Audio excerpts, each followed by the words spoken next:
এই হলো বি গার্ডেনের এন্ট্রান্স। যে এখানে সব ডিরেকশন দেওয়া আছে, দেখো হচ্ছে যে নেচার ট্রেল, তারপর নার্সারি টু হাওড়ার গেট যেটা বেরোনোর রাস্তা, এবং ডিরেকশনটা খুব সুন্দরভাবে দেওয়া আছে। এইবারে আমরা ভেতরের দিকে চলছি। Welcome to B garden. আজকে চলে এসেছি শীতের দুপুরবেলা এবং খুব সুন্দর জায়গা। বহু ছোটোবেলায় আমি এসেছিলাম, কিন্তু আজকে আবার অনেক বছর পরে আসা। বাংলার বুকের এই সবুজ সাম্রাজ্যে সময় থেমে থাকে। গাছেদের দম, মাটির গন্ধ, পুরনো দিনের ছায়া আর বিজ্ঞানের টান সব একসাথে মেশানো এক জায়গা। হ্যাঁ, আজ আমরা এসেছি আচার্য জগদীশচন্দ্র বসু ভারতীয় বোটানিক্যাল গার্ডেনে। এটা শুধু একটা পার্ক নয়, এটা একটা লিভিং লাইব্রেরি।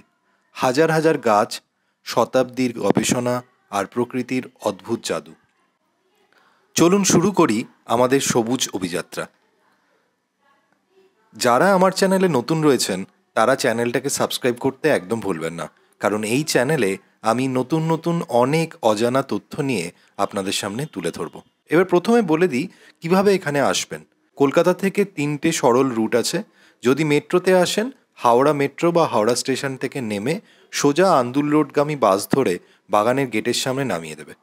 নিজের গাড়ি থাকলে গুগল ম্যাপ আপনাকে সোজা মেন গেট পর্যন্ত নিয়ে চলে যাবে। পার্কিংও আছে।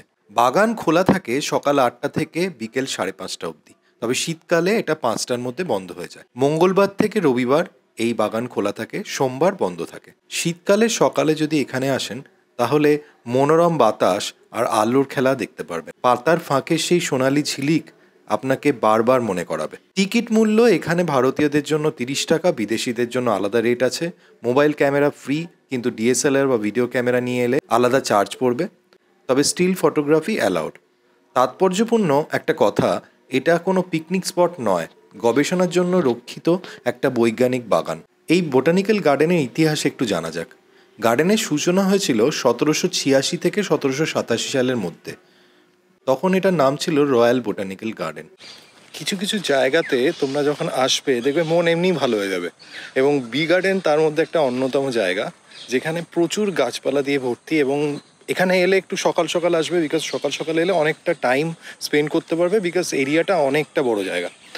আর এখানে আসতে গেলে কিভাবে আসবে সমস্ত কিছু ডিটেল ডেসক্রিপশন বক্সে দেওয়া রয়েছে। আপাতত আমি যেটার পাশ দিয়ে হাঁটছি সেটাই হচ্ছে এখানকার সবচেয়ে ফেমাস জায়গা।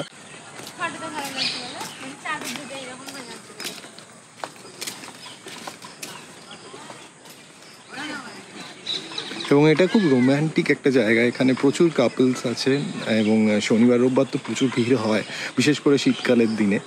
আর আজকে যদিও শনিবার বা রোববার নয়, বাট তা সত্ত্বেও দেখো কত সুন্দর সুন্দর পাখি এখানে এসে শীতকালীন মনোরম নেয়। আমরা এখন চলে আসছি হচ্ছে সেই গ্রেট ব্যানিয়ান ট্রি, যেটা প্রায় 350 বছরের পুরনো। ছোটোবেলায় এখানে এক্সকারশন পারপাসে স্কুল থেকে নিয়ে আসা হতো, কিন্তু তখনও যেরকমভাবে নতুনভাবে দেখেছি আজকেও দেখো একই টাইপের রয়েছে দাঁড়িয়ে। বলে দিই, এই আন্দুল রোড দিয়ে যে গেটটা যদি তোমরা যদি আসো তাহলে এই বি গার্ডেনের বট গাছটা খুব সামনাসামনি পড়বে, এবং সুবিধা হবে তোমাদের দেখতে। ছোটো ছোটো গাড়ি রয়েছে সেগুলো।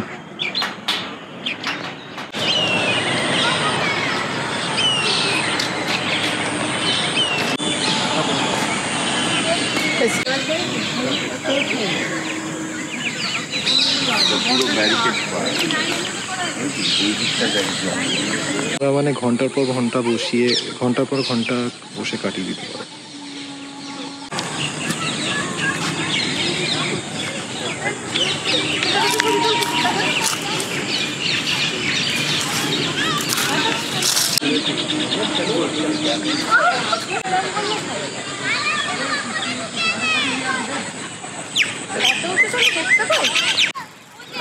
আলাদা ঐতিহ্য তাকে বলে।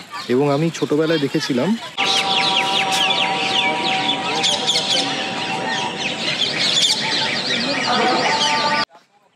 দেখো, কম খরচাতে যদি নিজের প্রিয়জনের সাথে বা ফ্যামিলির সাথে ঘুরতে আসতে চাও তাহলে শিবপুর বোটানিক্যাল গার্ডেন, যেটা আচার্য জগদীশচন্দ্র বোস বোটানিক্যাল গার্ডেন যেটাকে বলা হয়, সেখানে আসতেই পারো।